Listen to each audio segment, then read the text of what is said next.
Okay, so in order to subtract mixed numbers, I'm going in the same steps that I would for adding and subtracting mixed numbers that we did last week. So starting with listing out all of my multiples for 5 and 3, because those are both my denominators. I'm going to have 5, 10, 15, 20. My multiples of 3, 3, 6, 9, 12, 15. And I can see that my LCM will be 15. So I'm going to use that as my common denominator when I rewrite both of these fractions. So 5 times what gave me 15? 3. So that means 1, because my numerator is 1. 1 times 3 is 3. So my new numerator is 3.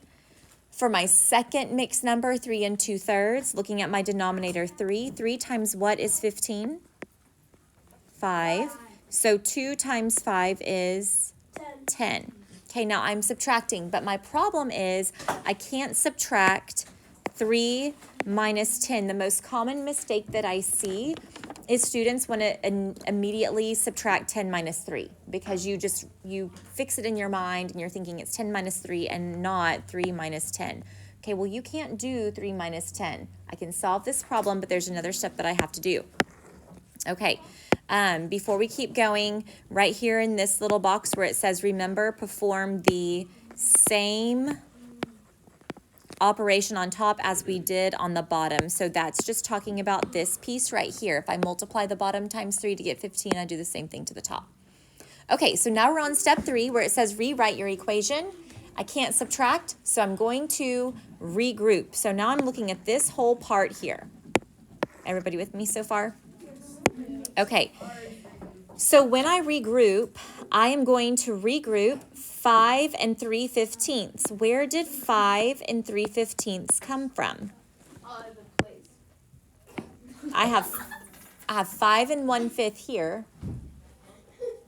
So where did 5 and 3/15 come from? Oh wait. I know. Uh-huh. 5 and 15s come from wait a second, that'd be 13, 15. After I rewrote my fractions with a common denominator, it now becomes 5 and 3/15. That's where this comes from, okay? So what I want to do, because I've got to borrow something from this number in order to subtract 3 and 10/15, okay? So what I'm going to do is I'm going to pull apart my 5 and 3/15. So I'm going to take out one whole piece from this right here. Okay, well, what would one whole look like? If I borrowed a whole from 5, what would that look like as a fraction? 15. Uh-huh. It's 18, 15. 4 and 15, Hold on. 15. What's one whole look like? 15. 15/15. Okay, so this is what this looks like right now. So 4 and 15/15 is equal to 5. So I've borrowed from the 5. I'm left with 4. And I pulled out that 15/15. So together this makes the 5. But what I want to do is I want to add this 15/15, the one whole that I borrowed, to the fraction part. So what Coleman was saying a second ago is that I'm going to be adding 15/15 to 3/15. So now I have 18/15. So it is 4 plus 18/15 that I have, and now I can subtract. So I'm going to rewrite my equation. That's step 4. So I have 4 and 18/15 minus 3 and 10/15. Where did 3 and 10/15 come from? Do you remember? Oh yeah, the beginning. From way up here when I changed 3 and 2/3 using 15 as a common denominator. Okay, so now I can subtract. I'm going to subtract my numerators, 18 minus 10, which is 8/15. And then I'm going to subtract my whole numbers, 4 minus 3, which is 1. So 1 and 8/15. I would reduce if I could, but I can't. 8/15 is as low as it goes. Okay? So let's review. Where did I get the 1 from? Where did this 1 in my answer come from? No, from From 4 minus 3. From 4 minus 3, okay? So this came from 4 minus 3. Where did the 8 come from? From 18 minus 10. 18 minus 10. And where did the 15 come from?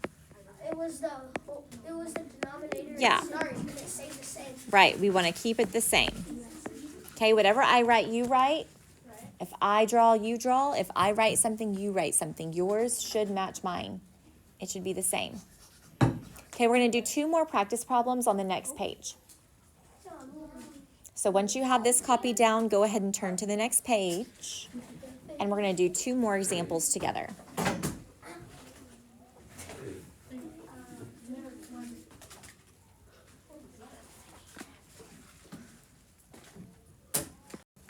Okay, so right now we have 2 problems. The first one on the left is where we're going to start.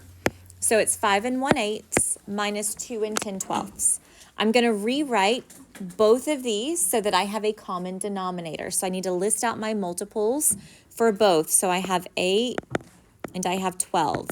So counting by 8s, it's 8, 16, 24, 32, 12, 24. There it is already. My LCD will be 24. About wrote 12, meant 24. Okay. So now I'm going to rewrite both of these mixed numbers so that I can set up my equation, but I'm going to rewrite the fraction piece out of 24. So I have 5, remember this step, 5 1/8 minus 2 10/12. I'm going to rewrite them and set it up like this.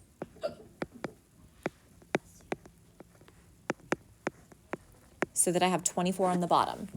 Okay, now I got to ask myself, how did I get from 8 to 24 and multiply by what? 8 times what? Look up here. 1, 2, 3. Yes. So then the same to the top means 1 times 3 will be 3. How did I get from 12 to 24? 12 times 2. So 10 times 2 is 20. Okay, so here I am back in a similar situation that I had before, and I cannot subtract 3 minus 20. So this is where I have to borrow. So I'm going to take my fraction. Remember, this is really like 5 3/24 minus 2 20/24. So I have to borrow. So I'm going to rewrite this down here, 5 3/24. I'm going to borrow from the 5. So that leaves me with what as my whole number? 4. But when I pull out a whole from the 5 that I borrowed, what does that whole become? 24. Why is it 24/24? Why is it not like 3/3 or something? Oh, because it hasn't been simplified. 5. Where does the 24 come from, is what I'm asking. Oh, because since it's a whole. Because of the denominator. Okay, I want to show a whole, one whole. But because my denominator is 24, that means it's got to be 24 out of 24 to represent the whole. Okay, so this together equals 5. So after I borrow 1, that leaves me 4. This is my one whole, but what do I do with this one whole? Right, I have to add it to the 3/24. And 27. So this becomes 4 and 27/24. Does everybody see where that's coming from? These make this. You have to simplify. Now I'm going to subtract. So I'm going to subtract, what was my fraction up here I'm subtracting? 2 and 20/24. And that equals 2, because 4 minus 2 is 2. And then 27 minus 20 is 7/24. So what is the difference of the mixed numbers? What's my final answer? 2 and 7/24. 2 and 7/24. 7 is a prime number. So if you have a prime number as your numerator, you cannot simplify it any further. Okay. Do y'all want to try the next one, or do you want to do the next one together? Together. Okay. If you want to go ahead and then check, that's fine. You go at your own pace. Okay. All right. So the first thing I want to do is find my least common denominator. So I have 9 and 5. So 9, 18, 27, 36, 45, 5, 10, 15, 20, 25, 30, 35, 40, 45. So I'm going to be using 45 as my LCD. Okay, now I want to set this up so that I have 6 and 3/9 minus 4 and 2/5, just like this. This is like that third box in my 4-square method. So I'm going to rewrite. I'm going to go ahead and include my whole numbers. I'm going to rewrite my mixed number using 45 as my denominators. Okay, so what do I do to 9 to get 45? What do I multiply 9 times? 9 times what is 45? 5. So 3 times 5 is 15. For the bottom one, my original denominator was 5, so what do I multiply 5 by to equal 45? 9. Oh, wait, 9. So 2 times 9 is 18. And so here's my predicament again. I can't subtract 15 minus 18. So this is where I'm going to borrow. I've got to change this. So I'm going to rewrite it down here. I have 6 and 15 45ths. So I'm going to borrow from this 6. And if I do that, that's going to leave me with 5. But that one whole that I'm taking out of this 6, I'm going to represent as 45 over 45. Why am I using 45 this time? Because of the denominator.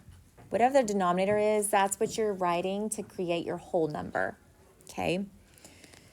All right, so now I've pulled out that one whole. So together I have 5 and 45 45ths, which was 6 total. But what do I have to do with the 45 45ths and this fraction? Add it. I got to add those together. So this becomes 60 45. 5 and 60 45ths. And now I can subtract. What am I subtracting from 5 and 60 45ths? 18 45. Very good. 4 and 18 45ths. So after I subtract my whole numbers, 5 minus 4 is 1. 60 minus 18, 42. 42. Very good. 42 over 45. Wait, can that be reduced? Ooh, can it? Oh man. According to the rules of divisibility, What the? if I add, listen, because we talked about this a long, long time ago, okay, divisibility rules. If I add these two digits, 4 and 2 together, what's 4 plus 2? 4 plus 2. 6. Can you divide 6 by 3? Yes. 2 times. Okay, so that means 42 can be divided by 3. If I add 4 plus 5, what does that equal? 9. Can you divide 9 by 3? Yes. So that means 45 can be divided by 3, which means that I can simplify by dividing both of these numbers by 3. So 42 divided by 3 is going to simplify. Anybody want to work that out? 1 What? and. I've done it. 42 divided by 3. That's a 1 I got it. 1 and. I just don't understand. and a 4. So this would be a 14 on the top. I'm just simplifying. So 42 divided by 3 gives me 14. And then 45 divided by 3 is 15. And then can that be Okay. simplified? You can't, okay, so here's another tip. Remember over here I said if your numerator is a prime number, it cannot be simplified. But if your numerator is 1 less than the denominator, it's as slow as it can go. It cannot be simplified. So there's 2 tips there.